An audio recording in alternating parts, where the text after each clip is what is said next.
Assalamualaikum warahmatullahi wabarakatuh. Perkenalkan, nama saya Eki Tresna Ardi. Saya dari Fakultas T, dan di sini saya akan menjelaskan tentang modul 8. Modul 8 di sini yaitu judulnya adalah karakteristik sinar laser. Nah, di sini sudah ada beberapa alat dan bahan. Untuk pertama-tama saya akan jelaskan tujuan dari modul 8 itu sendiri. Modul 8 itu sendiri memiliki 4 tujuan. Yang pertama, menentukan nilai persebaran cahaya dari sinar laser. Yang kedua, menentukan sudut polarisasi dari polarisasi maksimum dan minimum dari sinar laser. Yang ketiga, yaitu untuk menentukan nilai dari panjang gelombang dari suatu sinar laser. Dan yang terakhir, kita untuk menentukan kapasitas dari suatu kompas disc atau CD. Jadi di sini sudah ada bahan alat dan bahan. Yang pertama, yaitu di sini kita sudah memiliki layar yang sudah ditempelkan dengan milimeter block. Yang kedua, di sini kita juga memiliki statif biasa. Yang ketiga, di sini saya memiliki polarisator analisator.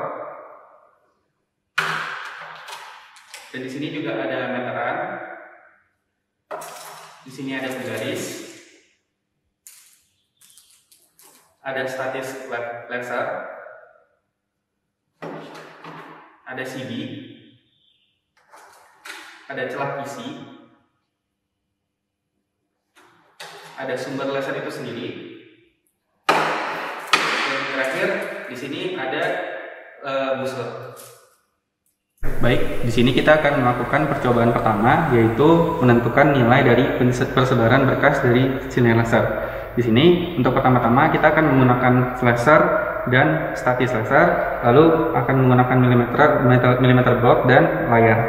Lalu kita akan meletakkan laser di layar dengan mengukur jaraknya. Jarak yang saya pakai menggunakan referensi pada modul. Di sini saya menggunakan referensi jarak yaitu 50 cm dari layar. Lalu setelah kita mencatat nilai jarak antara laser dengan layar tadi, kita akan menentukan setelah cahaya laser sudah nampak pada layar, kita akan menentukan diameter dari cahaya yang tampak pada layar.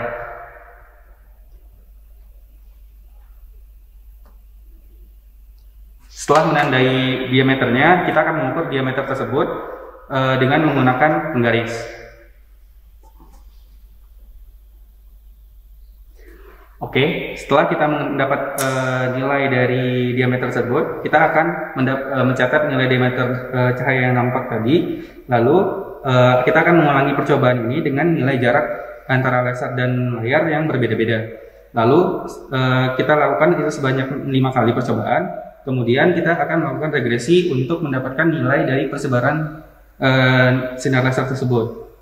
Dan di sumbu Y-nya yaitu diameter dari cahaya yang tampak pada layar, sedangkan untuk sumbu X-nya yaitu jarak antara laser dengan layar, sehingga diperoleh nilai hasil regresi tersebut. Dan secara teorikal, walaupun jarak antara laser dengan layar itu berubah-berubah, maka nilai diameter di cahaya yang tampak pada layar itu tidak akan berubah, sehingga kita dapat nilai regresi tersebut akan sama dengan menghampiri 0. Kita akan lanjut ke percobaan kedua, yaitu menentukan sudut polarisator maksimum dan minimum dari sinar laser. Di sini kita menggunakan setting alat seperti yang tampak di meja ini, yaitu di sini kita menggunakan statif laser dan laser, lalu menggunakan statif biasa untuk meletakkan polarisator dan analisator. Lalu di sini ada layar dan milimeter block. Di sini kita akan pertama-tama kita akan menentukan sudut di polarisator yang menyebabkan sinar laser di layar akan menjadi maksimum. Dengan memutar polarisator sehingga cahaya yang tampak pada layar menjadi sangat terang, maka itu adalah sudut maksimum dari polarisator. Oke, setelah mendapat sudut maksimum, kita akan mengukurnya dengan busur dan mencatatnya.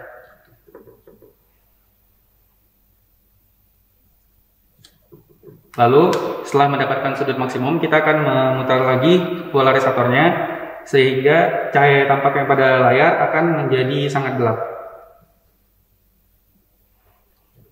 Oke. sudah mendapatkan cahaya yang sangat gelap, maka ini adalah sudut dari polarisator yang sudut minimum dari polarisator. Lalu kita akan mengukur sudut minimum tersebut dengan busur.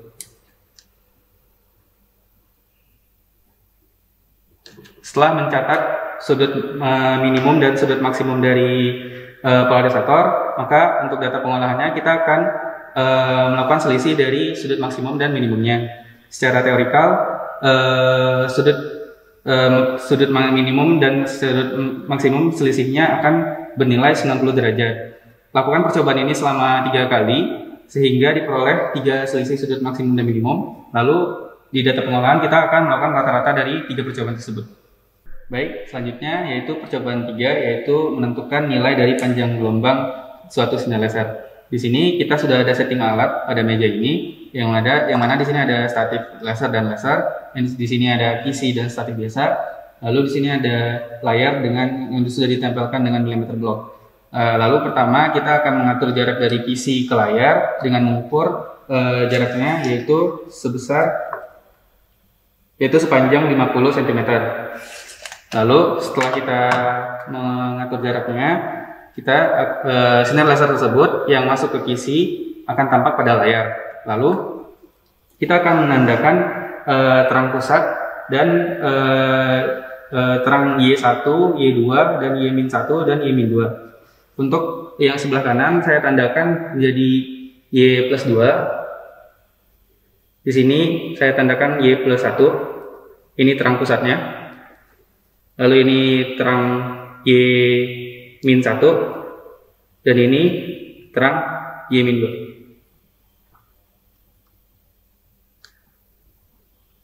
Oke, lalu setelah menandakannya kita akan mengukur jarak dari terang pusat ke Y-2, terang pusat ke Y-1 dan terang pusat ke Y1 dan terang pusat ke Y2.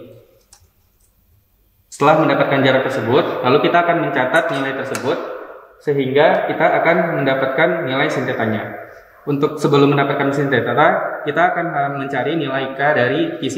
Nilai K dari QC telah tampak pada QC, kita menggunakan nilai K-nya 100 garis per milimeter. Sehingga dari nilai K tersebut kita bisa mendapatkan nilai D, yaitu 1 per K, yaitu 0,01 mm per garis. Dari nilai D tersebut kita akan mengalihkan dengan nilai sinteta. Nilai sinteta adalah jarak antara terang pusat ke Y-N atau Y+N, sehingga dari jarak tersebut kita bagi dengan jarak antara kisi ke layar. Jadi rumus sinteta yaitu Y per L. Setelah mendapatkan sinteta, kita akan mengalihkan hasil sinteta tersebut dengan nilai D yang ada pada kisi tadi. Lalu kita akan melakukan regresi dengan terhadap nilai dari M, yang mana M itu adalah min 2, min 1, 0, min 1, dan min 2. Lalu selanjutnya dengan menggunakan regresi linear, maka D sin theta akan sama dengan lambda dikali M, yang mana M-nya adalah plus 2 tadi, plus 1, min 2, sama min 1. Lalu setelah mendapatkan hasil regresinya, maka dari hasil regresi tersebut kita mendapatkan nilai dari panjang gelombang dari sinar laser ini. Baik, percobaan selanjutnya yaitu percobaan 4, itu menentukan kapasitas dari sebuah CD. Nah, di sini sudah ada penggaris, ada pulpen, ada meteran. Lalu di sini ada laser dengan statis laser, di sini ada layar yang sudah dilubangi belakangnya. Lalu sinar laser tadi yang dipantulkan ke lubang layar itu akan memancarkan sinarnya ke sebuah CD. Di CD ini dipegang dengan statis dan dipantulkan cahaya tersebut ke bagian CD. Lalu cahaya tersebut akan membentuk pola difraksi pada milimeter block yang sudah disiapkan di belakang layar. Karena CD ini merupakan ada bagian dari CD ini yang dapat memantulkan cahaya sehingga terdapat pola gelap terang tersebut. Pertama, kita akan menentukan diameter dari pit. Untuk menentukan diameter dari pit, kita akan mengatur jarak dari CD ke milimeter block itu sebesar ukurannya yaitu 10 cm. Kita ukur dulu. Oke, sudah 10 cm. Lalu hasil dari pantulan cahaya dari CD ke milimeter plug ini kita tandai. Ini untuk terang pusat, ini untuk terang min 1, ini untuk terang min 2, ini untuk terang min plus 1, lalu ini untuk terang plus 2. Lalu dengan yang sudah kita tandai tadi, kita akan ukur nilai dari Y plus 2, Y plus 1, Y min 1, dan Y min 2. Untuk Y min 2, kita mendapatkan nilai sebesar 5,3 cm, sekitar 5,5 cm. Maaf, saya ulangi lagi. Untuk Y min 2, kita dapat ukurannya 9,9 cm. Untuk Y min 1, kita dapat ukurannya sekitar 4,1 cm. Untuk Y plus 1 sekitar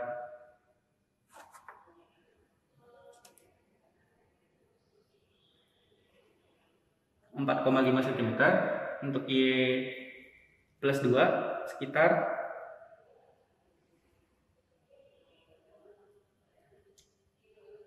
15,5 cm. Oke, dengan nilai Y tadi, kita akan mendapatkan nilai sin theta dengan membagi nilai Y tadi dengan nilai jarak antara CD ke layarnya, yaitu tadi 10 cm.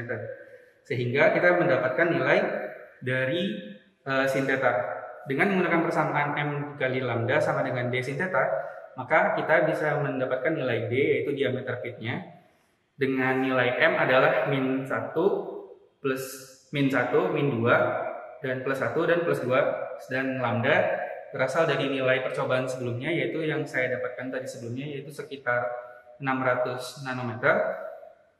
Maka dengan menggunakan regresi linear, kita bisa dapat nilai dari D atau diameter dari pit, yaitu dengan nilai M lambda sebagai Y, lalu nilai sin theta sebagai X, sehingga didapat gradiennya adalah nilai D.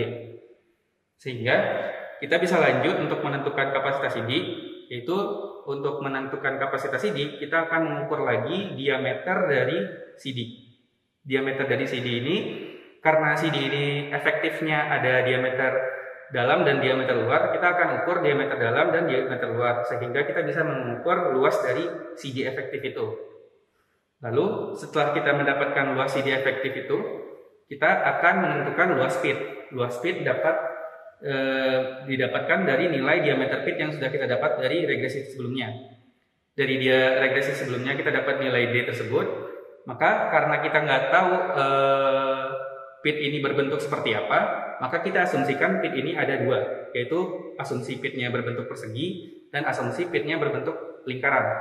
Untuk pit yang berbentuk persegi, maka nilai dari luas pitnya adalah D kuadrat. Sedangkan untuk pit yang berbentuk lingkaran, maka kita dapatkan luas pitnya yaitu 1/4 pi D kuadrat. Oke, karena kita sudah mendapatkan luas pit dan luas CD efektif, maka kita bisa menentukan berapa jumlah pit yang ada pada CD ini, yaitu dengan jumlah pit yaitu sama dengan luas CD efektif dibagi dengan luas pit yang kita peroleh tadi sebelumnya. Lalu karena satu pit itu sama dengan 1/8 dikali 10⁻⁶ megabyte, maka kita bisa memperoleh dari jumlah pit itu mengkonversikan ke megabyte untuk mendapatkan kapasitas CD yang diperoleh. Sekian dari percobaan pada mode 8 karakteristik sinar laser. Apabila ada kesalahan kata dari saya, tolong dimaafkan. Terima kasih. Wassalamualaikum warahmatullahi wabarakatuh.